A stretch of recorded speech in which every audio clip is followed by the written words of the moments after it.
పైన వాళ్ళు బాగానే ఉంటారు కాంగ్రెస్ బీజేపీ, కింద ఉన్న వాళ్ళకి కొట్లాడతారు అనే వాళ్ళకి ఏం చెప్తారని? నేను కూడా కిందనే ఉన్నా కదా, కొట్లాడుతున్నా కదా, మరి నాకు ఆ ఫీలింగ్ లేదు.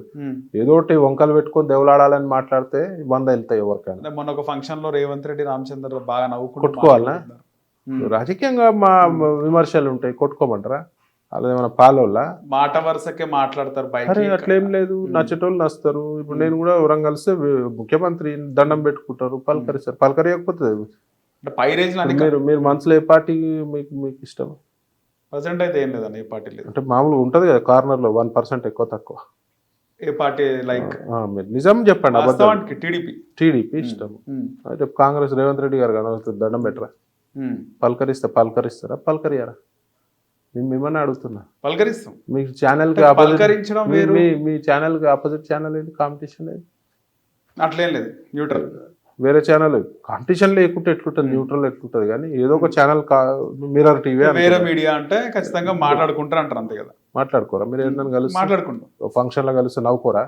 తప్పేం లేదు కదా, తప్పేం లేదు కదా. రామచంద్రరావు గారి పైన మీకు కామెంట్ చేస్తారు, ఆయన సౌమ్యుడైనా బాగా కొట్లాడుతాడు అని చెప్పేసి. నేను చాలా వరకు కూడా పార్టీ గ్రాఫ్ పడిపోతుంది అనేది కామెంట్. ఇప్పుడు పార్టీ గ్రాఫ్ పడిపోయేది ఏం లేదు. బీజేపీ కార్యకర్త బీజేపీలో ఉంటాడు, హిందుత్వవాది ఉంటాడు, బీజేపీకే సపోర్ట్ చేస్తాడు. ఎవరైతే దేశం అభివృద్ధి చెందాలి అని అనుకుంటారో వాళ్ళు బీజేపీకే సపోర్ట్ చేస్తారు. ఈ పడిపోతురు అనేది ఒక స్పెక్యులేషన్, అది టెంపరీ హైప్ లెక్క తెస్తారు. కానీ ఏడ పడిపోదు. మా కార్యకర్తలు డబ్బులు తీసుకోరు, మందు వంచారు, మందు తాగరు, మా వాళ్ళు లంచాలకు లోబడి పనులు చేయరు, డబ్బులకు ఆశపడి ఓట్లు వేసేటోళ్ళు లేరు. 10 years కింద చూస్తే బీజేపీకి అంటే క్యాడర్ ఉంది, మంచి నాయకుడు రావాలని చాలా మంది మాట్లాడుకున్నారు, కోరుకున్నారు. అనూహ్యంగా బండి సంజయ్ వచ్చిండు, ఎవరు ఎక్స్పెక్ట్ చేయలే. రూతోలగించిండు పార్టీని, ఒక వేదికపై అంటే ఒక ప్లాట్ఫామ్ లాంటిది క్రియేట్ చేసిన పార్టీకి. మొన్న 8 సీట్లు వచ్చినాయి, 16 చోట్ల సెకండ్ ప్లేస్ వచ్చింది బీజేపీ. సూపర్. ఇప్పుడు ఆ పరిస్థితి ఉండొచ్చా ఉండదా? ఇంకా బీజేపీ నాయకుల్లోనే ఉంది అది. ఇప్పుడు బీజేపీ నాయకుల్లో ఎవరు లేదు, డౌట్ లేదు. కానీ 100% మంచి. ఇప్పుడు 140 స్పీడ్లో ఇప్పుడు పోతే ఏమవుతుంది? యాక్సిడెంట్ అవుతుంది. ఎక్కడ స్పీడ్ పోవాలో ఎక్కడ స్లో పోవాలో మా పార్టీకి తెలుసు. ఇలా దేశంలో అత్యధిక రాష్ట్రాల్లో మేము అధికారంలో ఉన్నాం. మరి వాళ్ళకి తెలియదా తెలంగాణలో ఎవరిని పెట్టాలనేది? వాళ్ళకంటే అయితే మనం మేధావులం కాదు కదా. వాళ్ళకి తెలుసు తెలంగాణలో ఏ స్పీడ్లో బండి నడపాలి, ఎక్కడ నడపాలి, ఎప్పుడు ఏం చేయాలని వాళ్ళకంటే ఎక్కువ మనకు తెలియదు. సో డెఫినెట్గా special concentration on Telangana for central BJP. Next మనకి ప్రభుత్వం వచ్చే దిశగానే మనము ప్లాన్ చేస్తాం. సో మీరు ఒక కట్టర హిందుత్వవాది, మీరు కూడా ఏమన్నా స్టెప్ తీసుకోవడం కానీ భారతీయ జనతా పార్టీ స్టేట్లో ముఖ్య నాయకుల్లో మీరు కూడా ఏదైనా తీసుకొని పనిచేయడం? డెఫినెట్గా పార్టీ అవకాశం ఇస్తుంది. ఇప్పుడు నేను వచ్చి కొన్నిసార్లు అవకాశం లేకపోయినా నాయకులు క్రియేట్ చేసుకుంటారు కదా. నేను నాయకుడిని కాదా? నాయకుడినా కాదా? క్రియేట్ చేసుకో, ఇంకా క్రియేట్ చేసుకొని ఒక స్టెప్ తీసుకొని. ఇప్పుడు ఒక పార్టీ పొజిషన్ వస్తేనే నన్ను ఐడెంటిఫై చేస్తుర్రా? ఇప్పుడు నాకు ఏ పొజిషన్ ఉందని మీరు వచ్చి నన్ను ఇంటర్వ్యూ. రైట్. కానీ మీరు తర్వాత పాలిటిక్స్ లోకి జాయిన్ అయ్యి బీజేపీలో ఉన్నారు ఇప్పుడు. అవును, డెఫినెట్ గా ఓపికతోటి ఉండాలి. బీజేపీలో అన్ని షార్ట్ కట్ పారాషూట్ పనులు కావు. ఇక్కడ డబ్బులు ఇట్లా ఇప్పుడు కాంగ్రెస్ పార్టీలో డబ్బులు మనం చూసినాం వైఎస్ రాజశేఖర రెడ్డి గారి దగ్గర నుంచి. నేను ఏమంటున్నా, డబ్బులు ఇవ్వగానే కాంగ్రెస్ పార్టీలో చైర్మన్లు కొనుక్కుంటారు, ఎమ్మెల్సీలు. అట్లా బీజేపీలు నడవదు. ఇలా 100 కోట్లు పెట్టినా రాజ్యసభ కొనాలి, ఎమ్మెల్సీ కొనాలంటే కుదరదు. అట్లా బీజేపీ సిద్ధాంతాలకు విలువనిస్తూ పోయే పార్టీ, డిసిప్లిన్ కలిగిన పార్టీ. ఇష్టం వచ్చినట్టు నడవదు ఇక్కడ. రైట్. అంటే నార్మల్గా మనం కాంగ్రెస్లో చూసుకుంటే ఒకవైపు రేవంత్ రెడ్డి పాదయాత్ర చేసిండు, బట్టి విక్రమార్క కూడా పాదయాత్ర చేసిండు, ఒక స్టెప్ తీసుకొని ముందుకు వచ్చేసి. సో బీజేపీలో బండి సంజయ్ గారు మొన్న ప్రజా సంగ్రామ యాత్ర ఆయన చేయడం జరిగింది. సో అట్లాంటిది ఏమన్నా మళ్ళీ ఇంకా 3 సంవత్సరాలు ఎలక్షన్స్ డెఫినెట్ గా పార్టీ మేజర్ గా కనబడుతున్నారు.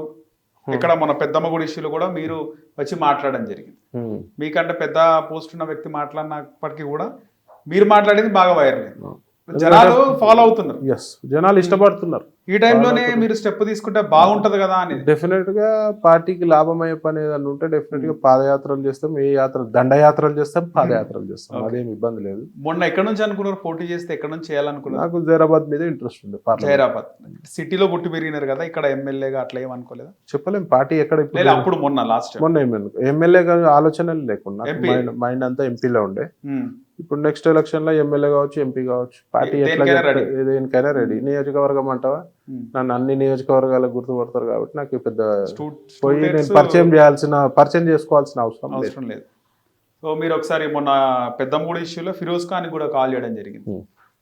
ఏమైనా మళ్ళా ఏమన్నా కలవడం మాట్లాడడం జరిగిందా? ఏం లేదు. అదే నేను అందుకే అంటున్నా, మైక్ల ముంగట మాట్లాడి మేము సెక్యులర్ పార్టీ, అమ్మవారు సెక్యులరు, మరి అమ్మవారికి ఇది చేయాలి అది చేయాలి, ఏం ఆపద వచ్చినా ఉంటామని కాదు. మరి ఉన్నోళ్ళు మైక్ల ముంగట మాట్లాడు, బహిరంగ సభలలో మాట్లాడు కాదు, గ్రౌండ్ లెవెల్లో వచ్చి పని చేయాలి. అప్పుడు మేము నమ్ముతాం. సెక్యులర్ వాది అనేటోళ్ళు హిందువులకు కష్టం వచ్చినా ఉండాలి, ముస్లింలకు కష్టం వచ్చినా ఉండాలి, క్రిస్టియన్లకు కష్టం వచ్చినా ఉండాలి. కాకపోతే హిందువులకు మాట్లాడాలి మాత్రం హిందువులను బుట్టలు వేసుకోనికి మాట్లాడతారు. మరి కష్టం వచ్చినప్పుడు మాత్రం దేవతలపై దాడులు, గుళ్ళు దాడులు జరిగినప్పుడు మాత్రం ఏ సెక్యులర్ వాది రారు. మళ్ళీ ఆడ వచ్చేవారు బీజేపీ, బీజేవైఎం, విహెచ్పి, హిందూ వాహిని మాట్లాడు. కానీ చూస్తే 7 నియోజకవర్గాలు ఉన్నాయి. మా అంటే 50%, 40% జూబ్లీస్ ఉంది. ఎందుకు మీరు ఏమనుకుంటున్నారంటే ముఖ్యమంత్రి వైఖరి ఎందుకు ఉంది ఈ విధంగా ఆలోచిస్తారు? ముఖ్యమంత్రి వైఖరి ఒకటే, మైనార్టీలను ప్రసన్నం చేసుకోవాలి. 7 నియోజకవర్గాలు అంటే ఆల్ ఓవర్ ఇండియా లెక్క ఉంటుంది కదా వాళ్ళకి ఆల్ ఓవర్ ఇండియా లెక్క ఉంటుంది. మరి మైనార్టీలని మరి అభివృద్ధి దిశగా తీసుకుపోవాలని అనుకోరు. ఇప్పుడు 7 నియోజకవర్గాలు మైనార్టీ సోదరులను అడుగుతున్నా, మరి మీ 7 నియోజకవర్గాలు ఈ ఎంపీ స్థానం ఎంత డెవలప్ అయింది, ఏమున్నది మీ దగ్గర, బస్తీల పరిస్థితి ఏముంది, ఫండ్స్ ఎన్ని వచ్చినాయి, ఇవాళ కొత్త సిటీ చూస్తే ఎంత న్యూ సిటీ ఎంత అభివృద్ధి చేస్తుంది, పాత బస్తీ కంటే ఇంకా హీనంగానే తయారవుతుంది. రాను రాను ఇంకా అధ్వానం అవుతున్నాయి, రోడ్లు బాగాలేవు, మౌలిక సదుపాయాలు బాగాలేవు, మీ జీవితాల్లో ఏ మాత్రం అభివృద్ధి చెందలే. సో మొన్న హైదరాబాద్లో మీ బీజేపీ అభ్యర్థి నిలబడ్డప్పుడు అసదుద్దీన్ కూడా కొంచెం వెనకడుగేసిండు, వచ్చి హిందూ దేవాలయాలు మొక్కిండు, పంతుల కాలు మొక్కిండు, ఇవన్నీ కూడా జరిగినాయి. చాలా సంతోషం కదా. అంటే ఆ టైంలో భయపడ్డాడు అంటారా అసదుద్దీన్ బీజేపీ ఏదైనా గెలిచే అవకాశం? డెఫినెట్ గా భయపడే ఉంటాడు. లేకపోతే వాళ్ళు వచ్చి బొట్టు పెట్టుకున్నారు కదా, బొట్టు పెట్టుకుని ఆరతి కూడా ఇచ్చారు. లేకపోతే ఒకప్పుడు 15 మినిట్ బస్సే అన్నాడు. ఒకప్పుడు మా హిందూ దేవతలపై, వాళ్ళ వస్త్రదానపై అనుచిత వ్యాఖ్యలు అక్బరుద్దీన్ ఓవైసీ. మరి అంత హిందువులపై విషం, ఇప్పుడు హిందూ దేవతలని అడ్డగోలుగా అన్నారంటే హిందువులపై విషం ఉన్నట్టే కదా. అంత అడ్డగోలుగా చేసిన వాళ్ళు ఇలా బెండ్ అయ్యారంటే అది మోదీ గారు గొప్పతనం. అక్బరుద్దీన్ కూడా కనబడతలేడు మరి అది ఏమన్నా స్టేట్మెంట్లు ఇవన్నీ వస్తారు వాళ్ళు, రెచ్చగొట్టే ప్రసంగాలు. రీసెంట్ గా చూస్తే కొంతమంది ఎమ్మెల్యేలు మాట్లాడిన అప్పుడు మనకు సోషల్ మీడియాలో వైరల్ అవుతుంటాయి, ఇంకా కూడా హిందువుల పైన కామెంట్ చేస్తారు.